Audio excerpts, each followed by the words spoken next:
अस्सलाम वालेकुम। सो आज हम डिस्कस करने वाले हैं diabetic ketoacidosis and diabetic ketoacidotic coma. ठीक है, तो सबसे पहले डिस्कस करते हैं कि डायबिटिक कीटो एसिडोसिस क्यों होती है, उसके काजेस क्या हैं। तो सबसे पहला और मोस्ट इम्पोर्टेंट काज है insulin deficiency, severe insulin deficiency, यानी कि कोई ऐसा पेशेंट जिसमें बिल्कुल ही इंसुलिन नहीं, अब वो या तो बन नहीं रही है या फिर हमारे सेल रेजिस्टेंस हैं, वो इंसुलिन को यूटिलाइज ही नहीं कर पा रहे। तो सबसे पहले हमारे पास आ जाते हैं टाइप 1 डायबिटीज़ मेलाइटस के पेशेंट जिनमें इंसुलिन होती नहीं है, उनमें बन ही नहीं रही होती है इंसुलिन। तो लेकिन ये लोग जो हैं वो इंसुलिन ले रहे होते हैं, बट कोई ऐसा केस हमारे पास आ जाए जो अभी अनडायग्नोस्ड है, अभी उसमें डायबिटीज़ मेलाइटस डायग्नोस ही नहीं हुई है, तो उसकी इनिशियल रिप्रेजेंटेशन हमारे पास डायबिटिक कीटो एसिडोटिक वाली हो सकती है।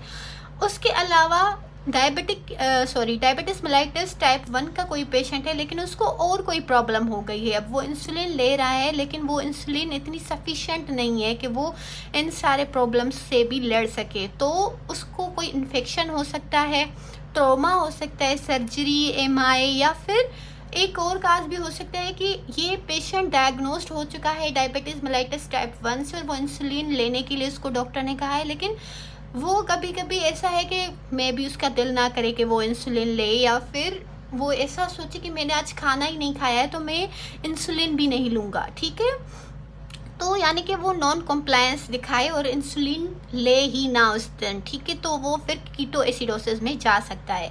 देन टाइप 2 के पेशेंट्स आ सकते हैं, लेकिन इनमें जो है वो कीटो एसिडोसिस लेट कोर्स में डेवलप होती है, जब बिल्कुल इनमें इंसुलिन डेफिशिएंट हो जाए। ठीक है, और अदर काजेज ये सेम हो सकते हैं, इन्फेक्शन, ट्रॉमा, सर्जरी, एमआई, जैसे टाइप 1 में हो रहा था। उसके बाद हम देखते हैं इसकी पैथोजेनेसिस को। तो जैसे पैथोजेनेसिस हम देखते हैं तो इसमें क्या होगा कि इन पेशेंट्स का जो प्लाज्मा ग्लूकोज लेवल है उसकी रेंज होती है अबाउट 500 to 700 मिलीग्राम पर डेसीलीटर। अब इतना ज़्यादा ग्लूकोज है इनके बॉडी में, लेकिन इनके सेल्स जो है, इनकी बॉडी जो है वो उस ग्लूकोज को यूटिलाइज नहीं कर पा रही, क्योंकि उनके पास एब्सोल्यूट इंसुलिन डेफिशिएंसी है।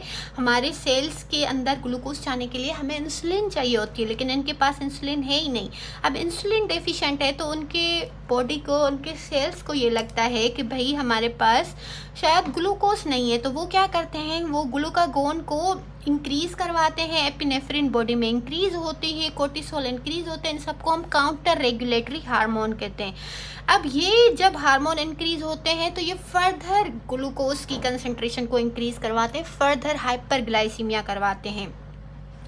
तो इनमें जो है वो इंसुलिन रेजिस्टेंस है, इंसुलिन की डेफिशिएंसी की वजह से जो ग्लूकोज है वो यूटिलाइज नहीं कर पा रहे हमारे बॉडी के टिश्यू, एंड देन हमारे पास काउंटर रेगुलेटरी हार्मोन इंक्रीज हो रहे हैं। अब ये counter regulatory hormone cortisol, glucagon, epinephrine, ये क्या करेंगे, ये लिवर पे एक्ट करेंगे और वहाँ पे हमारे हेपेटोसाइट से ग्लूकोनियोजेनेसिस करवाएंगे, कीटोजेनेसिस करवाएंगे। ग्लूकोनियोजेनेसिस में हमारे पास क्या होता है कि हमारे पास न्यू सोर्सेज से ग्लूकोज बन रहा होता है।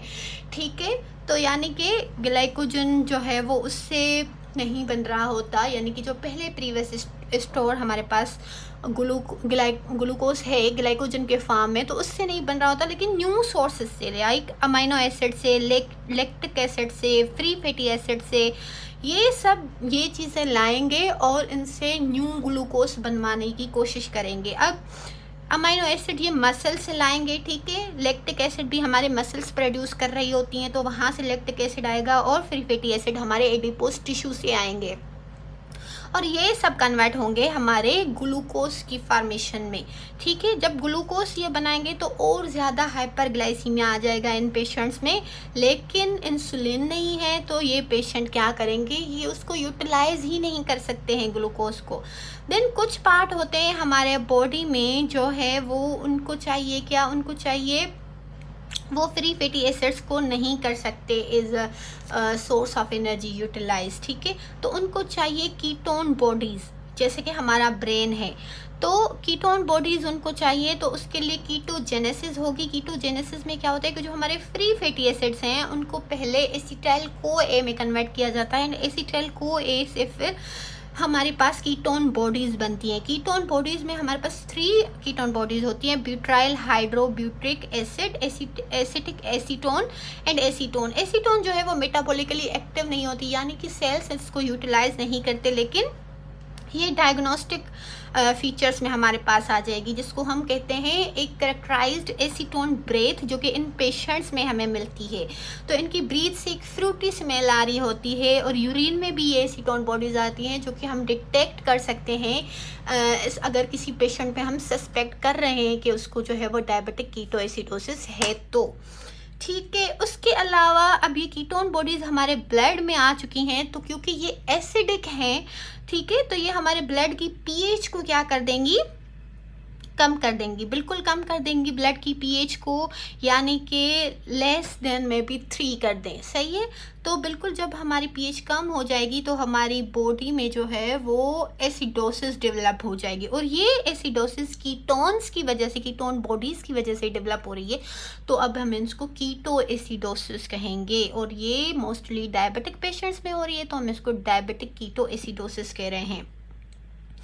अब ये कीटोन बॉडीज़ जो बन रही हैं, ये जो है वो हाइड्रोजन आयंस को बढ़ा रही हैं हमारी ब्लड में, ठीक है। तो अब ये हाइड्रोजन आयंस क्या करेंगे, ये वाटर के साथ रिएक्ट करेंगे एंड कार्बोनिक एसिड में कन्वर्ट हो जाएंगे। अब ये कार्बोनिक एसिड क्या करेगा कि ये कार्बन डाइऑक्साइड में कन्वर्ट हो जाएगा एंड वाटर में कन्वर्ट हो जाएगा, यानी कि हमारी बॉडी इसको फिर न्यूट्रलाइज करने की कोशिश करेगी, हमारी पीएच को सही तरीके से लाने की कोशिश कर रही है, ठीक है।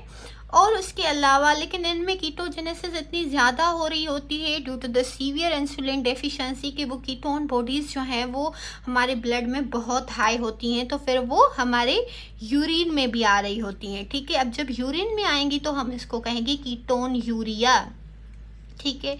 उसके अलावा जो ये इतना ग्लूकोज बढ़ा हुआ है हमारे पास 500 to 700 मिलीग्राम पर डेसीलीटर, तो ये भी हमारे यूरिन में आएगा, तो हम इसको ग्लाइकोस यूरिया कहेंगे। उसके अलावा ये क्योंकि हाइपर ओस्मोलर स्टेट में होते हैं ये पेशेंट्स, इनमें सीवियर डिहाइड्रेशन हो रही होती है, क्योंकि अब इनका ग्लूकोज लेवल बहुत ज़्यादा हाई है, इनकी ब्लड के ओस्मोलरिटी बहुत ज़्यादा हाई है। तो अब ये क्या करेगा कि ये वाटर को हमारी किडनी के ट्यूब्यूल्स में ज़्यादा अट्रैक्ट करेगा। अब वाटर जब ग्लूकोज जब किडनी के ट्यूब्यूल्स में ज़्यादा आएगा तो वो वाटर को ज़्यादा अटैक करेगा और वो यूरिन में पोली यूरिया कराएगा एंड प्लस ग्लाइकोस यूरिया। ग्लूकोज तो आ ही रहा है लेकिन साथ में पानी भी ला रहा है, यानी कि पोली यूरिया भी करवा रहा है। अब जब पोली यूरिया होगा तो वो क्या करेगा कि हमारे बॉडी में सीवियर डिहाइड्रेशन कर देगा और वो फर्दर हमारी थर्स्ट को इंक्रीज़ करेगी, तो हमें बहुत उन पेशेंट्स को बहुत ज़्यादा थर्स्ट लगेगी और वो ज़्यादा पानी पिएंगे, ठीक है। अब ज़्यादा पानी पीने की वजह से फिर उनका इलेक्ट्रोलाइट्स जो हैं वो इनबैलेंस हो जाएंगे। इलेक्ट्रोलाइट्स इनबैलेंस भी इन पेशेंट्स में हमें मिलेगा। उसके अलावा जो ये एसिडिक पीएच है हमारे पास, जो ये हाइड्रोजन आयन है, ये क्या करेंगे कि ये हमारे जाकर रेस्पिरेटरी सेंटर को स्टिमुलेट करवाएंगे और ये पेशेंट्स जो हैं इनमें एक करेक्टरिस्टिक ब्रीथिंग पैटर्न होता है जिसको हम कोस्मल ब्रीथ कहते हैं, ठीक है, ब्रीथिंग पैटर्न कहते हैं। तो ये उनमें डेवलप हो जाएगा, वो ज़्यादा से ज़्यादा क्या करेंगे, सांस लेने की कोशिश करेंगे। ये जो कार्बन डाइऑक्साइड है एंड हाइड्रोजन आयन है, ये दोनों हमारे रेस्पिरेटरी सेंटर्स को स्टिमुलेट करेंगे एंड देन ये इसकी वजह से हमारे पास क्या होगा, ब्रीथिंग ज़्यादा पेशेंट करेंगे ताकि ये ज़्यादा से ज़्यादा कार्बन डाइऑक्साइड को बाहर निकाल सके, ताकि हमारे बॉडी की पीएच मेंटेन हो सके। देन हमारे पास ये जो हाइड्रोजन आयन है ये हमारे नोज़िया एंड वोमिटिंग सेंटर पे जाके एक्ट करेंगे, हमारे कीमो रिसेप्टर ट्रिगर जोन को एक्टिवेट करेंगे, जिसकी वजह से पेशेंट को नोज़िया होगी, उसको वोमिटिंग हो सकती है।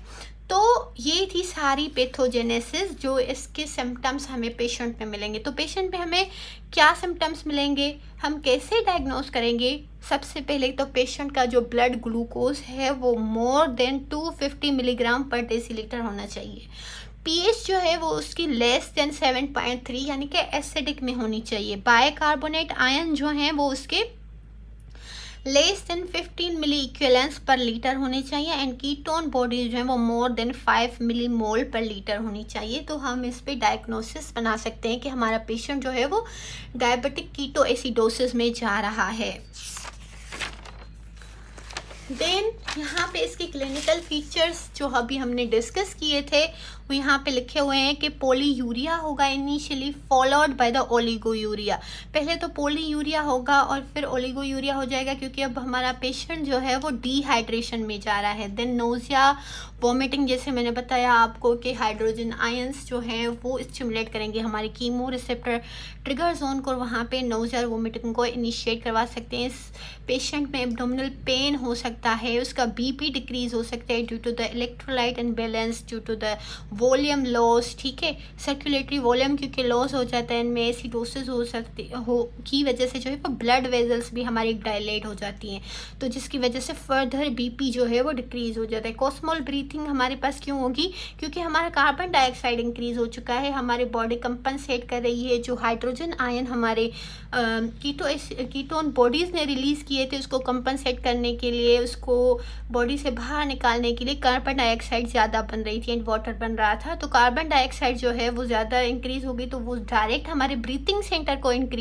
स्टिमुलेट करेगी और हमारे ब्रीदिंग को ज़्यादा इन्हेंस कर देगी। उसके बाद सीएनएस डिप्रेशन। अब ये जो ओस्मोलरिटी है हमारे ब्लड की, ठीक है, वो ज़्यादा क्योंकि इंक्रीज़ हो चुकी है डिहाइड्रेशन की वजह से एक तो, एंड देन हमारी बहुत ज़्यादा ग्लूकोज की लेवल की वजह से, तो ये क्या करेगा हमारे सीएनएस को डिप्रेस कर सकता है, तो पेशेंट जो है वो हमारा कोमा में भी जा सकता है। एंड देन हमारे पास लास्ट में आ जाता है ट्रीटमेंट। अब हम इस पेशेंट को जब हमने डायग्नोस कर लिया है क्लिनिकल फीचर और लैब से, तो अब हम जो है वो इन पेशेंट्स को ट्रीटमेंट की तरफ ले जाएंगे। तो सबसे पहले हम इनमें फ्लूइड रिप्लेसमेंट करेंगे, आईवी सलाइंस देंगे ताकि उनके इलेक्ट्रोलाइट बैलेंस हो जाए एंड फ्लूइड उसके बॉडी में जो है वो सही हो जाए। देन हम उसको इंसुलिन देंगे, लेकिन स्लोली इन्फ्यूज़ करेंगे और इंट्रामस्कुलर इंजेक्शन के थ्रू दे सकते हैं, या फिर अगर आईवी दे रहे हैं तो स्लोली इन्फ्यूज़ करके देंगे ताकि वो आहिस्ता आहिस्ता वो हाइपोकेलेमिया ना करवाए, ठीक है, क्योंकि इंसुलिन अगर ज़्यादा देंगे तो वो फिर पेशेंट हमारा हाइपोकेलेमिया में चला जाएगा। उसके अलावा इलेक्ट्रोलाइट जो है वो पोटेशियम जो है वो हमारे पास इंक्रीज़ हो सकता है, डिक्रीज़ हो सकता है, हाइपोकेलेमिया में जा सकता है। ये इंसुलिन की वजह से हो रहा है, क्योंकि हम इंसुलिन दे रहे हैं, तो इंसुलिन का एक यही होता है कि ये सेल के अंदर ग्लूकोज भी ऐड करवाती है एंड पोटेशियम को भी सेल के अंदर ऐड करवाती है। तो उससे फिर क्या होगा कि हमारा बाहर जो ब्लड है उसमें पोटेशियम की लेवल्स कम हो सकती हैं, इसी वजह से हम इसको स्लोली इन्फ्यूज़ करवाएंगे ताकि पोटेशियम लेवल जो है वो इतनी ज़्यादा हमारी फ्लक्चुएट ना हो, और अगर हो रही हैं तो फिर हम पोटेशियम भी देंगे पेशेंट को ताकि उसको हाइपोकेलेमिया ना हो और उसको कोई कार्डियक सिम्टम्स ना आए। तो ये था आज का हमारा लेक्चर, होप आपको पसंद आया हो। अगर पसंद आया है तो like and subscribe my channel. अल्लाह हाफिज़।